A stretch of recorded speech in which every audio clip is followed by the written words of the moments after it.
Salut les gars, je suis Émilie et je vais vous parler du secret choquant que ma famille m'a caché pendant des années. Vous ne devinerez jamais ce que c'était. Permettez-moi de vous ramener il y a 5 ans. Je suis enfant unique et je vis avec ma mère et mon père. Papa est directeur pour une chaîne de magasins de rénovation et il change constamment le magasin qu'il gère. Alors nous nous déplaçons beaucoup dans le pays. C'est un peu difficile de se faire des amis et de les garder quand on est dans une ville pendant 1 an ou parfois moins. Cela devient encore plus difficile maintenant que j'ai 15 ans. Je ne me suis jamais plaint quand nous avons déménagé quand j'étais plus jeune. Cela semblait toujours être une grande aventure. C'était jusqu'à ce que je rencontre Brad. Je l'ai rencontré lors de mon premier jour à l'école où je suis en ce moment, et j'ai tout de suite été obsédée par lui. Il est tellement magnifique et populaire. Je n'ai jamais pensé qu'il serait intéressé par moi, mais il l'était. Nous avons commencé à sortir ensemble et il m'a même acheté une bague en cadeau. Il est tellement romantique. Mais tout s'est mal passé. Ce soir-là, pendant le dîner, papa m'a dit que nous allions de nouveau déménager. Nous ne serions dans cette ville que pour une semaine de plus avant de devoir déménager à plus de 100 bornes. C'est si loin que je ne pourrais plus voir Brad. Je ne pouvais pas le supporter. C'était déchirant. J'avais enfin trouvé un endroit où j'aimais vraiment vivre et j'allais devoir déménager. Non, j'étais fermement opposée à cela. J'ai dit à papa et maman que je resterais et qu'ils allaient devoir déménager sans moi. Je ne m'attendais pas à ce que papa réagisse comme il l'a fait. Il ne s'est pas fâché, il m'a juste dit que je n'avais pas le choix et que je devais faire ce qu'il disait. C'était tellement méchant. Mais j'en avais assez. J'ai pris mon assiette et je l'ai jetée sur lui. Je suis généralement calme, mais j'étais tellement en colère que je ne pouvais pas m'en empêcher. Je tenais ma colère depuis si longtemps. Pas seulement à cause des déménagements, mais à cause de beaucoup de choses. Ma famille ne fait jamais d'efforts pour me comprendre et m'écouter. Papa a esquivé et l'assiette l'a manqué, mais a heurté le mur de notre appartement avec une telle force qu'elle s'est brisée. Ensuite, j'ai pris d'autres assiettes et je les ai jetées aussi. Je ne pouvais tout simplement plus m'arrêter. Je lui criais dessus aussi. Maman a commencé à pleurer, m'a dit que je devais me calmer car je ferais peur aux voisins. J'étais trop en colère pour l'écouter. Elle a pris une pelle et une balayette et a commencé à nettoyer le verre, mais elle était dans un tel état qu'elle s'est coupé la main sur un morceau de verre brisé. Il y avait du sang partout. J'étais tellement bouleversée. Je n'ai jamais voulu que ma mère se blesse. Puis j'ai vu quelque chose à l'extérieur, des lumières bleues clignotantes. C'était la police. Je ne pouvais pas croire que quelqu'un les avait appelés. J'avais si peur. Papa a ouvert la porte et a laissé entrer 2 policiers. Ensuite, je me suis vraiment énervée. Même si mes parents m'énervent, je ne voudrais jamais leur faire de mal. J'ai parlé à la police. Je me suis excusée et je leur ai dit que tout était de ma faute et que j'étais tellement désolée et que je n'agirais plus jamais comme ça. La police a accepté mon raisonnement et nous a laissés. Mais en sortant, elle a fait une pause et a dit qu'il avait juste besoin de remplir quelques papiers avant de partir. Mon père a dit que tout était tout à fait compréhensible. Tout ce qu'il voulait savoir, c'était non. Puis ce qui s'est passé ensuite m'a vraiment choquée. Mon père a dit à la police de faux noms.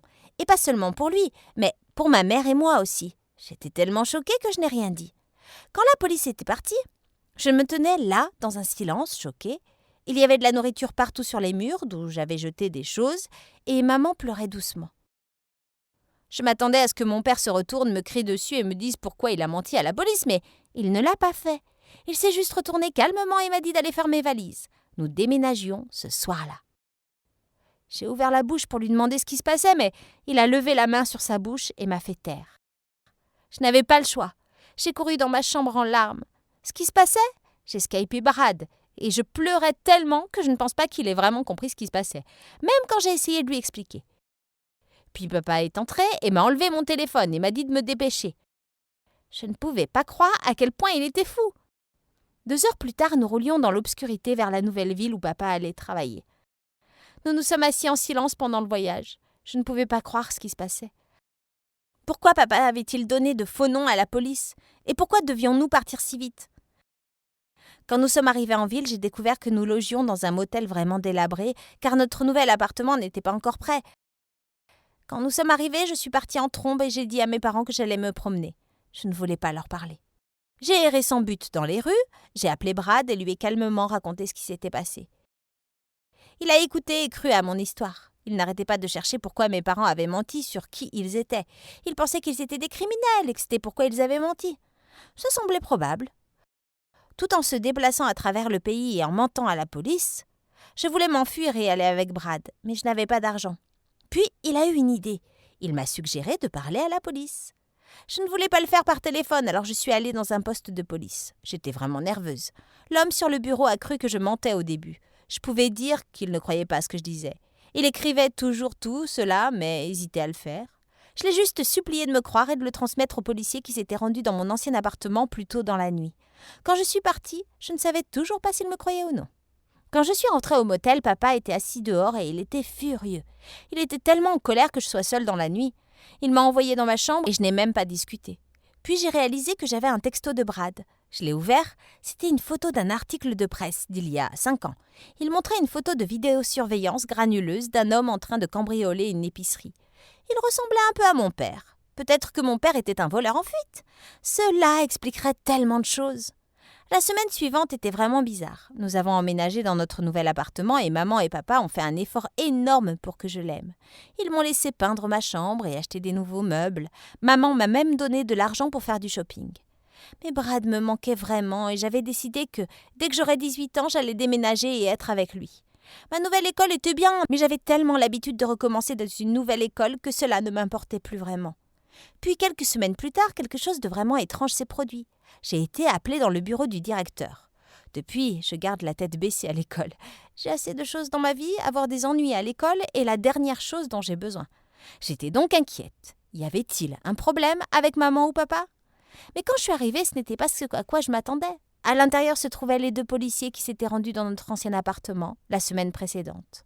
Ce doit être quelque chose d'assez sérieux pour eux d'avoir voyagé si loin. Ils m'ont fait asseoir et m'ont dit qu'ils avaient reçu le message de ma part que mon père leur avait donné de faux noms. Ils avaient procédé à une enquête sur ce qui s'était passé et avaient besoin de m'en parler. Ils m'ont demandé quels étaient les noms de mes parents et je leur ai dit leurs vrais. Ensuite, ils m'ont montré une photo en noir et blanc de mes parents il y a des années, probablement à l'époque où j'étais bébé. Il m'a demandé si les personnes sur la photo étaient mes parents et j'ai dit oui. Puis ils m'ont dit qu'ils avaient des nouvelles. Mes parents avaient donné de faux noms car ils étaient recherchés par la police. Je leur ai dit que je le savais déjà et j'ai expliqué comment Brad avait trouvé la photo de mon père en train de cambrioler une épicerie. Le policier fronça les sourcils. Il a dit que c'était pas la raison pour laquelle il était ici et que l'affaire avait déjà été résolue et que mon père était recherché pour quelque chose de bien plus grave, un enlèvement.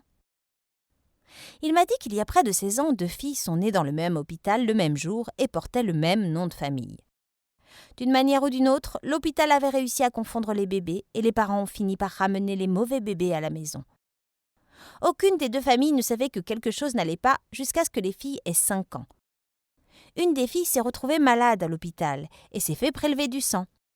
C'est à ce moment-là qu'il a été établi que la fille n'était pas liée à ses parents. La police s'est impliquée et a retrouvé l'autre famille et leur a dit que la fille qu'ils élevaient n'était pas biologiquement la leur et qu'ils devaient rencontrer les vrais parents de la fille et décider comment procéder. Mais ses parents ont paniqué, se sont enfuis et sont en fuite depuis. Il a dit que la fille avec les parents qui s'est enfuie, c'était moi. Il a dit que mes parents n'étaient pas mes vrais parents.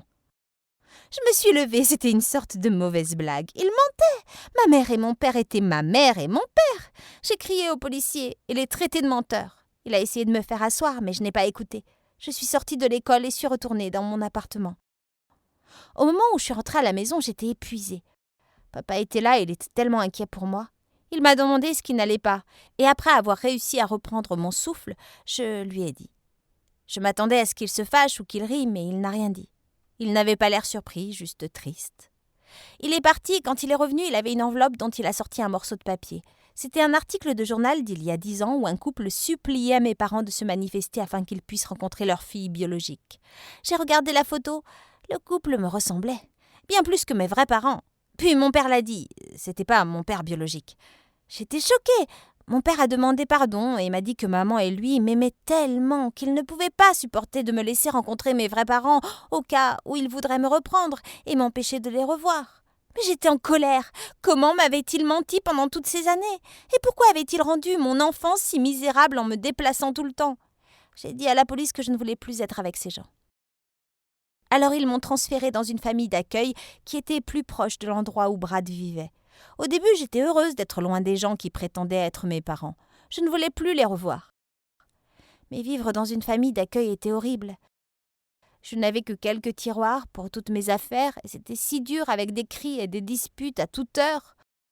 Au moins, je pouvais voir plus souvent Brad et j'avais un travailleur social qui s'occupait de moi. Mon travailleur social m'a dit que mes vrais parents avaient été contactés et aimeraient me rencontrer. J'ai sauté sur l'occasion. La semaine suivante, j'ai pris un train pour une autre ville et suis allée rencontrer mes parents biologiques dans un café. C'était si inconfortable au début. Aucun de nous ne savait quoi dire. Mais après un certain temps, c'est devenu plus facile. Je ressemblais tellement au papa et je ressemblais tellement à la maman. C'était tellement bizarre. Nous avons parlé de nos vies et ils m'ont raconté comment ils avaient passé des années à essayer de me retrouver. Puis j'ai rencontré Ashley, le bébé avec qui j'ai été accidentellement échangée, qui a presque 16 ans, comme moi. C'était tellement bizarre. Elle ressemblait beaucoup à mes parents. Je suppose qu'elle est biologiquement la leur.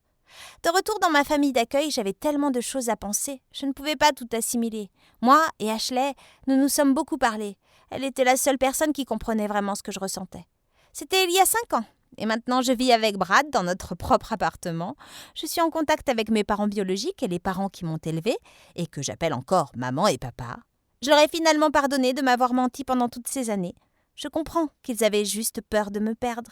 Je parie que vous n'aviez pas deviné que ce serait le secret de ma famille, n'est-ce pas? Votre famille a-t-elle de grands secrets? Faites-moi savoir dans vos commentaires et n'oubliez pas de cliquer sur s'abonner et partager.